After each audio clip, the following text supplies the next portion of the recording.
Assalamualaikum and hi, welcome to video 2 for personal development. Hi, my name is Dr. Shira. I'm teaching this course with Puan Adila. So let's learn about thinking skill.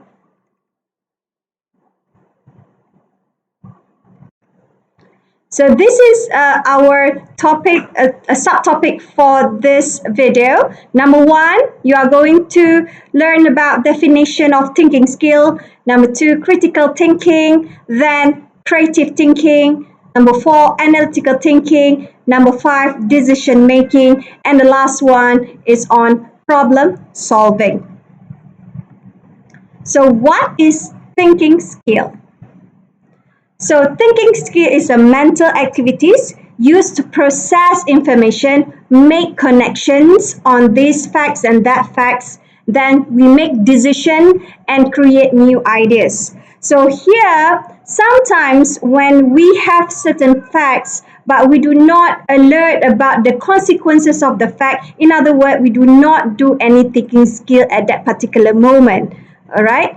Then when we try to make sense of experience, when you experience something that is challenging to yourself, then you start processing what have you done before when you encounter similar experience. So with that, you will try to solve your problem and then ask questions what I will do and how to do it.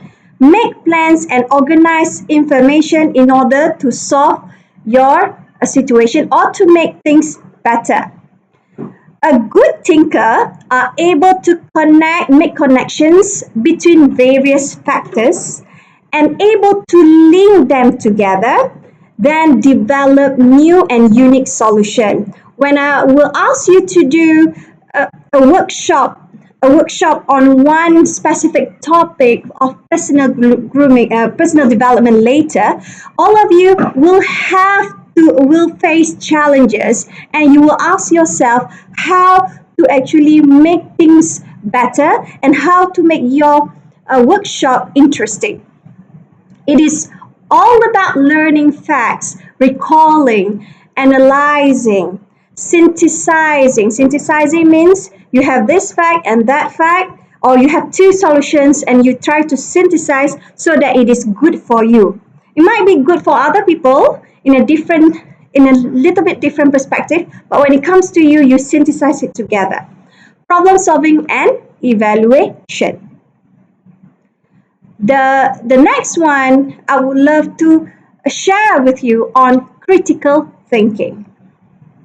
What is critical thinking? It is an ability to analyze information objectively and make reasoned judgment. Right? It's not about critique. No, it's about you analyze it and then come up with a reasonable judgment, and at the same time you will give certain kind of solution or recommendation towards it. The problem is certain people just know how to comment and condemn without giving a good solution or recommendation. So that is very detrimental to our society. Evaluation of sources, facts, phenomena, and research findings. So we evaluate the ability to have reasonable conclusion and prioritize important details. Sometimes especially in today's world, we are overwhelmed with a lot of information. So which information that we want to prioritize, which information that we want to highlight.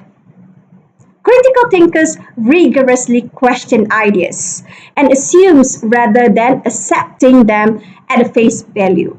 A critical thinkers will not be the victim of any scams. Why? Because they will ask all sorts of questions and will always doubt when things are too good to be true. You invest 10 ringgit, you will get 10 million, for example.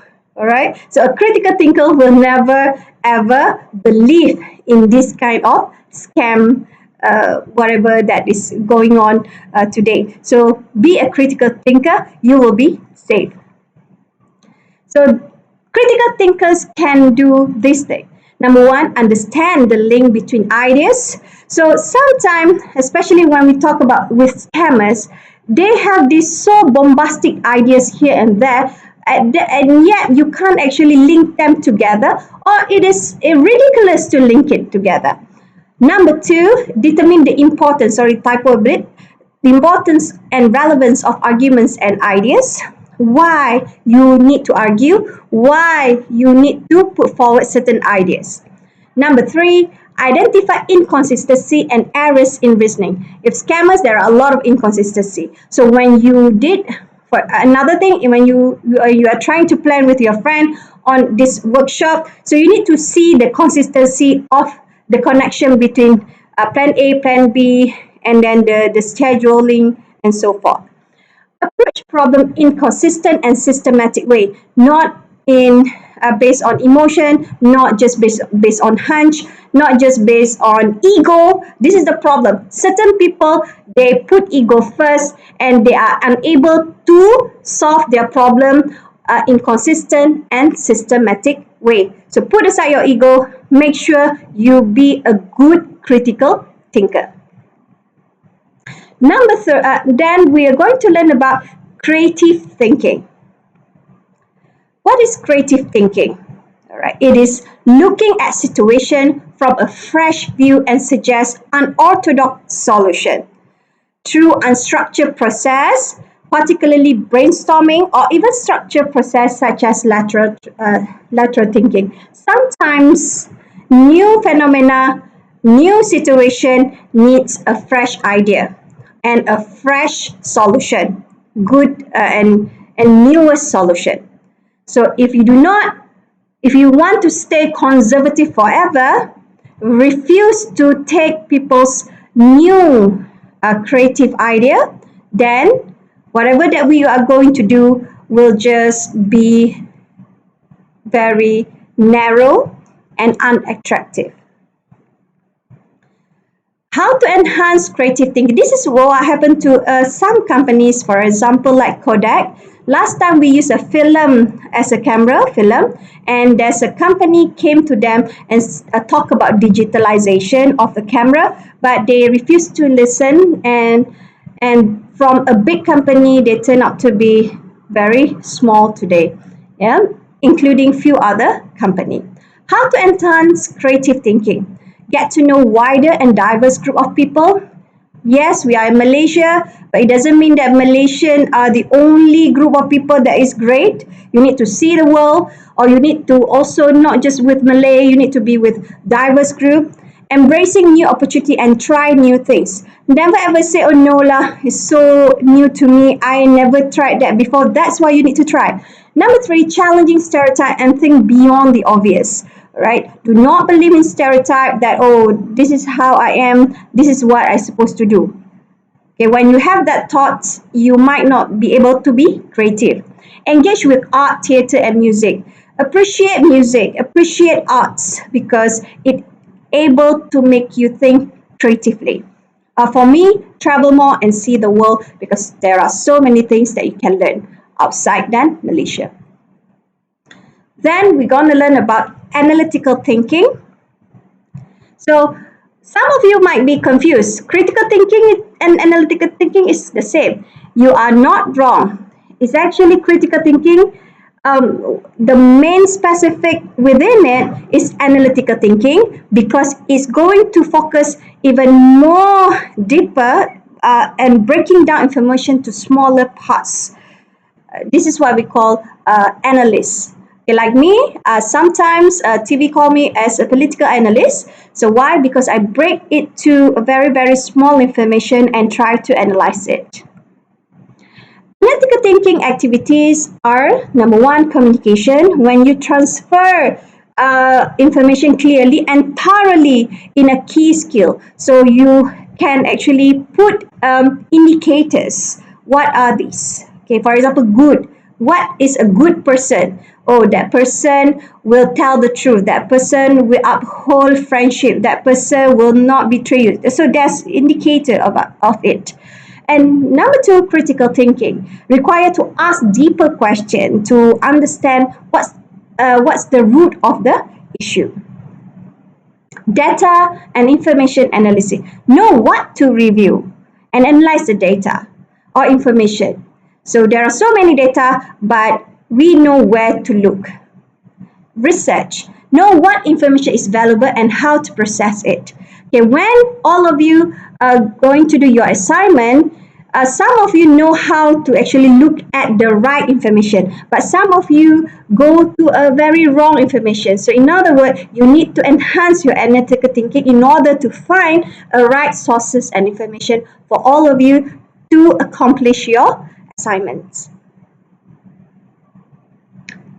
Problem solving. What is problem solving? This is very much interrelated with the thinking skills that we have learned before. So it is a question about why an issue is happening and how to solve it. All right. When we have a problem, it's not the end of the world. Remember that. It's about time for us to measure ourselves how we want to solve it. Number one is analyze the cause to unwanted situation. Do not just keep on blaming others. Also look at yourself whether you are the one who contribute to it. Number two, generate set of alternative intervention to achieve our goal. Number three, evaluate the best solution. Four, implement the plans. And number five, you need to assess back whether it is 100% right. Again, put our ego aside so that we will not will not damage it and unable to solve our problem.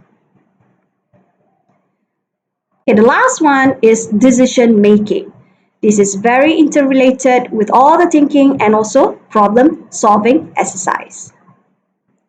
It is an act and process of selecting the best alternative and solution related to planning, direction, coordinating, and control. It is planning, directing, coordinating, and control. So these are the process whereby first you need to identify the decision, gather relevant information, identify alternative, weigh the evidence, choose among the alternative, take action, and review your decision. So with that, I would like to end with this quote. Whether you think you can or think you can't, you are right. So it's us to determine where we want to be, who we want to be, to what extent we want to achieve success. All right? With that, thank you. Forever think positive and be the best version of yourself. Bye.